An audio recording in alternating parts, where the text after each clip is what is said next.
सभी कक्षा चौथी के विद्यार्थियों का स्वागत है हमारे चैनल एजुकेशन अड्डा बाय मी में, जिसमें 8th ग्रेड अभ्यास पुस्तिका से रिलेटेड सभी वीडियोस आपको प्रोवाइड करी जाती हैं। आपकी दक्षता से रिलेटेड और एग्ज़ाम से रिलेटेड सारी वीडियोस जो है वो आपको इसी चैनल में मिलेंगी। इसलिए अगर चैनल पर नए हैं तो चैनल को जल्दी से सब्सक्राइब कर दें, वीडियो को ज़रूर लाइक कर दें और अपने दोस्तों के साथ भी शेयर कर दें। आज की इस वीडियो में लाए हैं गुलाब जामुन पार्ट 4 है।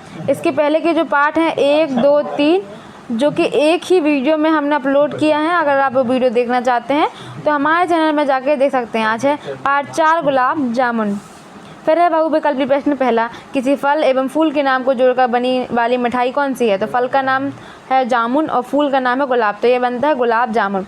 फिर है दूसरा, मोहन एक अच्छा लड़का है, रेखांकित शब्द है, तो यह एक विशेषण शब्द है। अति लघु उत्तरी प्रश्न, गुलाब जामुन अगर मीठा नहीं होता तो कैसा लगता है? प्रश्न तीसरा है, इसका उत्तर होगा गुलाब जामुन अगर मीठा नहीं होता तो यह बेस्वाद होता। फिर है प्रश्न 4, रम्मू के मन की कब हुई? रम्मू की माँ और बुआ जी इधर गली में गई और उधर रम्मू के मन की हो गई, क्योंकि उसे लगा कि उसकी माँ और जो बुआ जी है वो बाहर जा रही है, इसलिए वह गुलाब जामुन खा पाएगा। प्रश्न 5, पाठ के आधार पर वह कौन थे जिनकी भेंट 2 साल से नहीं हुई थी? तो पाठ के आधार पर ताई जी और ताऊ जी से भेंट 2 साल से नहीं हुई थी। प्रश्न 6 है, मुझे मीठा खाना अच्छा लगता है, इस वाक्य में विशेषण शब्द को छाड़कर लिखना है, तो वह है मीठा। फिर है लघु उत्तरी प्रश्न, प्रश्न 7, दावत में यदि बड़े भाई को 2 गुलाब जामुन मिले और आपको 1 मिले तो आपको कैसा महसूस होगा? तो यदि बड़े भाई को 2 गुलाब जामुन मिलेंगे और हमको 1, तो हमें अच्छा नहीं लगेगा, हमारा मन संकोच या पश्चाताप करेगा।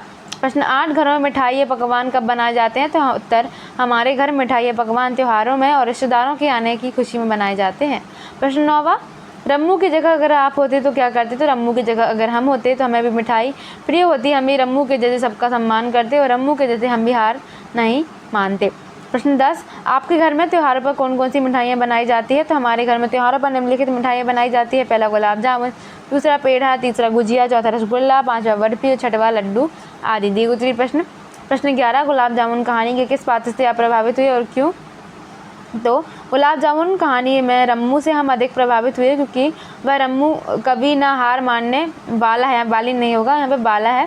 रम्मू की मिठाई में गुलाब जामुन सबसे प्रिय थी, जो सबको प्रिय लगती है। रम्मू सबका आदर करता था। प्रश्न 12, अपनी प्रिय वस्तु किसी दूसरे को देने पर जब कोई प्रसन्न होता है तो आपको कैसा लगता है?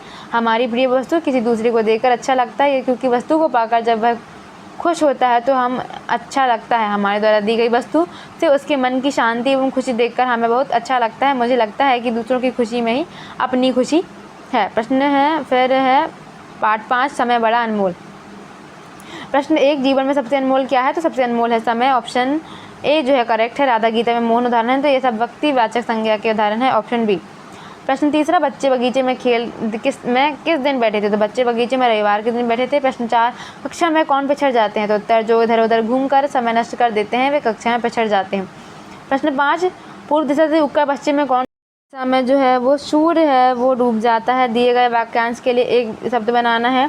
पढ़ाई करने वाला विद्यार्थी कहलाता है। प्रश्न 7, आश्रमवासी ने साइकिल क्यों मंगवाई? तो महात्मा जी को शीघ्रता से सभा स्थल पर पहुँचाने के लिए आश्रमवासी ने साइकिल मंगवाई। प्रश्न 8, गांधी जी ने चैन की सांस कब ली? तो गांधी जी जब सभा स्थल पर समय से पहुंच गए तब उन्होंने चैन की सांस ली। प्रश्न 9, पाठ में आई कबीरदास की पंक्तियों को लिखना है। तो काल करे सो आज कर, आज करे सो अब, पल में प्रलय होएगी, बहुरी करेगा कब। वाला प्रत्यय लगा के कुछ शब्द बनाना है। सब्जी वाला, गुब्बारे वाला, साइकिल वाला, मिठाई वाला, दूध वाला, चोटी वाला, चाय वाला, रिक्शे वाला। द्वितीय प्रश्न, समय का सदुपयोग करना क्यों आवश्यक है? विस्तार से अपने शब्दों में लिखना है। समय कभी भी किसी के लिए नहीं रुकता, इसलिए सही समय पर अपने कार्य करना जरूरी है। समय का महत्व जो इंसान सीख गया वह ज़िंदगी में ज़रूर सफलता प्राप्त करता। समय बहुत मूल्यवान होता है, इसलिए हम सभी को समय का सदुपयोग करना चाहिए। प्रश्न 12, महात्मा गांधी के बारे में कुछ 8 वाक्य लिखना है। तो पहला, गांधी जी का वास्तविक नाम मोहनदास करमचंद गांधी है। 2 अक्टूबर 1869 को इनका जन्म पोरबंदर जिले में हुआ था। तीसरा, इनके पिता का नाम करमचंद गांधी था। इनकी माता जी का नाम पुतलीबाई था। 5वां, इनकी विवाह 13 वर्ष की आयु में कस्तूरबा गांधी से हुआ था। इन्होंने अपने कानून की पढ़ाई लंदन से पूरी की। 7वां, इन्हें हमारे भारत के राष्ट्रपिता के नाम से भी जाना जाता है। प्रश्न 8 ऑप्शन 8 जो पॉइंट 8 है, ये एक महान राजनीतिक और समाज सुधारक थे। फिर है अगला पार्ट 6 मेरा एक सवाल। बहुविकल्पी प्रश्न। अन्नदाता कैसे कहते हैं? तो किसान को अन्नदाता कहते हैं क्योंकि वह फसलों को उगाता है। जचा रहूँगा मैं सीमा पर, वाक्य में मैं शब्द है तो मैं है सर्वनाम। फिर एक शब्द में उत्तर लिखना है। भारत के राष्ट्रीय ध्वज को क्या कहा जाता है? तो भारत के राष्ट्रीय ध्वज को तिरंगा कहते हैं क्योंकि यह 3 रंगों से मिलकर बना है। कौन करेगा मेरा आंगन हरा भरा खुशहाल? वाक्य में युग्म शब्द को छांट कर लिखना है तो हरा और भरा। खेतों में कौन कौन से अनाज उगाए जाते हैं? कोई 2 अनाज के नाम लिखिए। तो गेहूँ, चावल, मक्का, धान है ना, धान या चावल, धान लिखेंगे, गेहूँ, धान, मक्का। प्रश्न 6 चित्र देखकर बताएं कि हमारे राष्ट्रीय ध्वज में कितने रंग होते हैं? तो हमारे राष्ट्रीय ध्वज में 3 रंग होते हैं, केसरिया, सफ़ेद और हरा। प्रश्न 7 हम फसलों का उत्पादन कैसे बढ़ा सकते हैं? अपने शब्दों में लिखिए। तो हम फसलों का उत्पादन भूमि की उर्वरक क्षमता को बढ़ा सकते हैं। फसलों का उत्पादन बढ़ाने के लिए हमें खादों का भी उपयोग करना चाहिए। प्रश्न 8 भारत माता अपना गौरव बढ़ाने के लिए विद्यार्थी से क्या अपेक्षा रखती है? तो भारत माता अपना गौरव बढ़ाने के लिए विद्यार्थी से पढ़ लिख कर ज्ञान का दीप जलाने की अपेक्षा रखती है। प्रश्न 9 यदि सैनिक ना होते तो हमारे देश में क्या होता? यदि सैनिक ना होते तो हमारे देश की सीमा पर तैनात कौन रहता और हमारे देश में शत्रुओं का आतंक बढ़ जाता, हमारे देश की रक्षा नहीं हो पाती। प्रश्न 10 शिक्षक भारत के विकास के लिए क्यों जरूरी है? लिखिए। तो शिक्षक भारत के विकास के लिए जरूरी हैं क्योंकि शिक्षक ज्ञान विज्ञान सिखाकर सत्य का आचरण ढालते हैं एवं पढ़ा लिखा कर ज्ञान का दीप जलाते हैं। दिगुद्री प्रश्न मेरा एक सवाल। कविता में भारत माता को किन किन से अपेक्षाएं हैं और क्यों विस्तार से बताना है?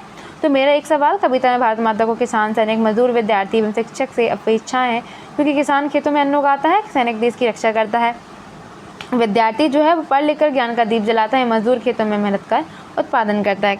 किसान, सैनिक, शिक्षक, विद्यार्थी, मजदूर का हमारे देश की खुशहाली में क्या योगदान है लिखना है। तो किसान खेतों में अन्न उगाता है, सैनिक हमारे देश की रक्षा करते हैं, शिक्षक पढ़ा लिखा कर ज्ञान का दीप जलाते हैं, विद्यार्थी पढ़ लिख कर ज्ञान का दीप जलाते हैं और मजदूर खेतों में मेहनत कर उत्पादन को बढ़ाते हैं। अगली वीडियो में मिलेंगे जिसमें हम आगे के जो पाठ हैं महान वैज्ञानिक की खोज, द्वार द्वारसम की दिवाली, नर्मदा की आत्मकथा और आगे के जो भी 3-4 पाठ हैं वो हम एक ही वीडियो में डिस्कस करेंगे। फिर तब तक के लिए धन्यवाद। वीडियो पसंद आई हो तो वीडियो को लाइक कर देना, चैनल को जरूर सब्सक्राइब कर देना। मिलते हैं अगली वीडियो में।